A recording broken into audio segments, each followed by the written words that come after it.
So first, just tell us, who are you and what did you bring to Maker Faire? Absolutely. So I'm Nick of Nick and Shelly. We're a husband-wife team that basically made our own makerspace in our garage. We basically moved in together after at the start of COVID, combined our tools together and said, well, there's no going back from here. You can't unsplit tools that have been combined. And we've slowly been adding on to what we like to do and got into leatherworking and laser cutting, CNC work, woodworking, ceramics. What we brought with us today to Maker Faire is our wooden puzzles. So all of our puzzles are made out of 100% real wood. We wrote a software program that randomly generates the puzzle pattern. So every single puzzle is unique, not just because it is real wood and the grain pattern is different from puzzle to puzzle, but because every piece is different because it's randomly generated. We also, for this year's Maker Faire here in Orlando, made a penny smasher, where we took a jewelry roller and using a fiber laser engraved in the negative that is actually stamping the penny. And we knew that kids were going to want to do this and have a lot of fun, so we spent a decent amount of time making it as safe as we could for everyone, so we're not going to get any pinched fingers. Nice. And I mean, you really answered a lot of the questions I had before I got a chance to ask them. So I don't have a lot more questions, but like with the penny roller, like that seems like kind of an old concept. Why did you decide to do a penny roller? My wife and I basically have stopped watching TV and movies, and instead we watch makers on YouTube.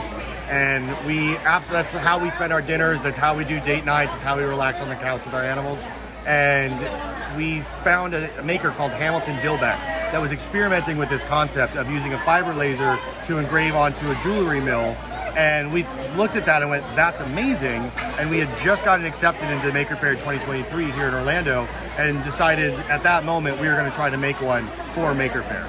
So we ordered a bunch of jewelry rollers from Amazon and Alibaba, played around with a bunch of different concepts, and slowly found where it was either going to be too dangerous or too difficult, and using our maker skills, found solutions around those. Nice. And what's been the reception here? It looks like it's been pretty popular. The pennies anyway.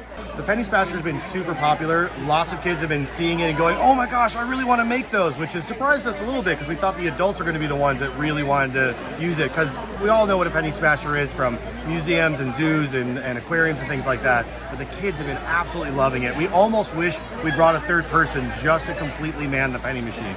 We've had a queue that goes outside of our booth most of the day. Nice. For people watching this, maybe at home, is there a website where people could learn more about your stuff, see your puzzles and stuff like that? So we have our Instagram, which is at Nick and Shelly, and then we have our website, which is the same thing is nickandshelly.com, which is just a link tree for now. We're actually working on making out a website. Interestingly enough, I'm a software engineer and my wife is a building architect. So we make in the real world, and it's hilarious that the software engineer doesn't have a website for himself. But we have our Instagram that has most of our projects that we do. We do lots of videos and reels showing off the work that we're making. We have an Etsy where most of our puzzles are available for purchase. Perfect. Thank you. Thank you.